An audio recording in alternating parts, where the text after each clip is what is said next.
आजमगढ़ के अतरौलिया विधानसभा के दादर गांव में मंगलवार को कैबिनेट मंत्री ओम प्रकाश राजभर ने दौरा किया। इस दौरान ग्रामीणों ने ओम प्रकाश राजभर के सामने गांव में रास्ता बनवाने की मांग की। ओम प्रकाश राजभर ने ग्रामीणों को जल्द ही मार्ग बनवाने का आश्वासन दिया। इस दौरान मीडिया से बातचीत करते हुए ओम प्रकाश राजभर ने कहा कि सरकार की नीतियों को जनवरी से जनवरी तक पहुंचाने के लिए हम लगातार पूरे प्रदेश में दौरा कर रहे हैं। इसी क्रम में आज दादर गांव के बृजभान राजभर के घर लोगों को सरकारी योजनाओं के बारे में बताने आए हैं। हम 2027 के चुनाव की तैयारी नहीं कर रहे हैं, बल्कि 2032 की तैयारी कर रहे हैं। वहीं जब उनसे अखिलेश यादव के आगमन पर ब्राह्मणों ने अपने घर पर काला झंडा लगाकर विरोध किया था, इस पर प्रतिक्रिया जानने की कोशिश की गई तो उन्होंने कहा कि इटावा की घटना को लेकर अखिलेश यादव ने यह कहा था कि यादव जाति के पास भी कथा कहने का अधिकार है, लेकिन वह खुद अपने भूमि पूजन में ब्राह्मणों को खोज रहे थे, उनका विरोध होना स्वाभाविक है। उन्होंने कहा कि आने वाले समय में विरोधियों की जमानत भी जब्त हो जाएगी। इस दौरान उन्होंने समाजवादी पार्टी पर भी जमकर हमला बोला।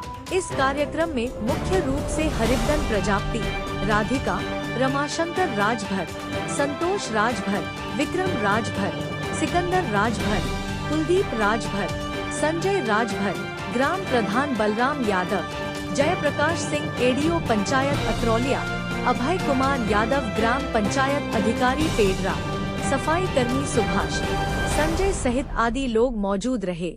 उद्देश्य तो आप लोग सुन ही रहे हैं। जो केंद्र और प्रदेश सरकार की योजनाएं हैं, उन योजनाओं की जानकारी जनता तक पहुंचाना और उसका लाभ इनको दिलाना।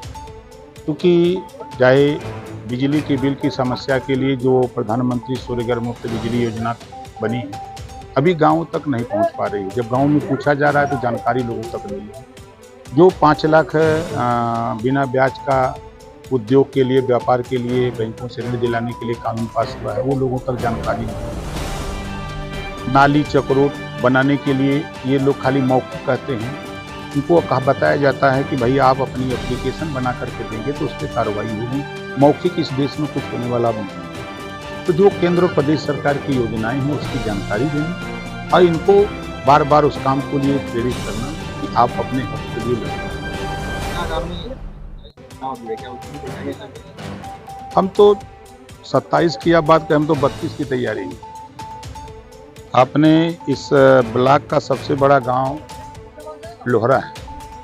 मैं लोहरा गया था तो गांव के लोगों ने 500-600 लोगों ने घेर लिया। मैं एक जगह आया, दरवाजे पे बैठा, उसके बाद डीएम को फोन किया, फिर उसके बाद हमने कहा कि एक अधिकारी तुरंत भेजिए। वीडियो आए और आज किसी पत्रकार साथी ने ही मुझे बताया कि वो समस्या का समाधान हो गया। कहीं कोई जिक्र किया था। तो जब तक देखिए समस्या की जानकारी नहीं होगी तब तक अधिकारियों तक लोग पहुँचना, गरीब आदमी पहुँच नहीं पाता है।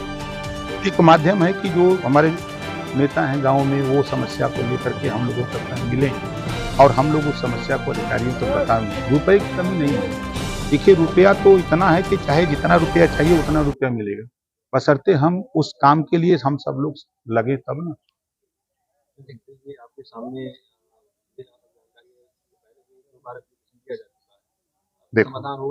देखिए स्थिति क्या है ना, आप समझ लो कि अभी यहाँ जो एमए और डीपीआरओ थे, डीएम ने उनकी शिकायत की, ये लोग काम नहीं सुन रहे हैं, डीएम की बात को नहीं सुन रहे हैं, काम नहीं कर रहे हैं। तो उनको डीएम के निर्देश पर दोनों लोगों को यहाँ से हटा दिया गया। अब नए एमए आए हुए हैं। डीपीआरओ अभी सिद्धार्थनगर आकांक्षी जिला होने की वजह से अभी वहाँ कोई डीपीआरओ गया नहीं है। 10 दिन 15 दिन में वहाँ चला जाएगा तो डीपीआरओ आ जाएगा। कल मुख्यमंत्री जी का कार्यक्रम है, उसके लिए मऊ से डीपीआरओ को चार्ज दिया हूँ कि कम से कम कार्यक्रम मुख्यमंत्री जी का है। ये ना हो कि यहाँ डीपीआरओ की उपस्थिति नहीं है। तो ये दोनों आ जाते हैं तो निश्चित है कि आप अच्छी तरह जानते हैं कार्य योजना जब बनती है, जब कार्य योजना में चीजें शामिल होती हैं तब वो काम शुरू होता है। तो कुछ चीजें हैं जो हम लोग नहीं कर पा रहे थे, उसके लिए अधिकारी सब आ रहे हैं और निश्चित है कि काम होगा।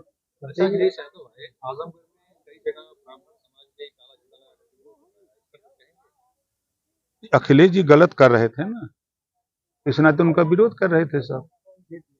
अखिलेश जी को जब इटावा में घटना हुई तो अखिलेश जी ने कहा कि यादव को भी पूजा पाठ करने का अधिकार है, ऐसा बयान उनका हमने देखा सोशल मीडिया टीवी। लेकिन जब आजमगढ़ में अपने घर के पूजा पाठ कराने की बात आई, इटावा में तो ब्राह्मणों का विरोध हुआ और यहाँ जो है 6 गो पंडित जी को बुला करके पूरा मंत्र पढ़ाए, होम जाप कराए। अगर वहां यादवों को कराते तब विरोध नहीं होता। वो तो खुदे गलत हैं। एक तरफ वो ब्राह्मणों का विरोध कर रहे थे, यादव को बता रहे थे कि ये भी काम कर सकता है, तो वो करके दिखाना चाहिए था ना।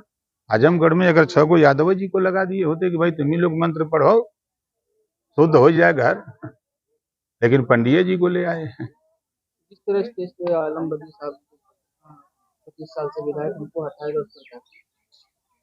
वो कौन नई बात है? वहां कौन पूजा होती है? वहां जितने लोग हैं सब लोडर हैं। लीडर तो अखिलेश यादव जी हैं। लोडर का कितना कीमत होती है वहां? किसी मुसलमान एमएलए हो चाहे एमपी हो, किसी की औकात है कि अखिलेश जी से कह दें कि भाई कैरियर पर बैठे बैठे हमारा बहुत दर्द कर रहा है, थोड़ा हमको साइकिल चलाने के लिए दे दो, आप थोड़ा कैरियर पर बैठो। 27 का चुनाव आ रहा है ना, 27 के चुनाव में अगर 20% आबादी वालों का वोट लेते हैं, हमदर्द हैं, ऐलान कर दें कि अगला मुख्यमंत्री मुसलमान बनाएंगे, तब ना समझ में आवे कि नहीं आप उनके रहनुमा हो, हमदर्द हो। तो इसी तरह लात खाते रहेंगे, घुस के तमाशा देखते रहेंगे लोग।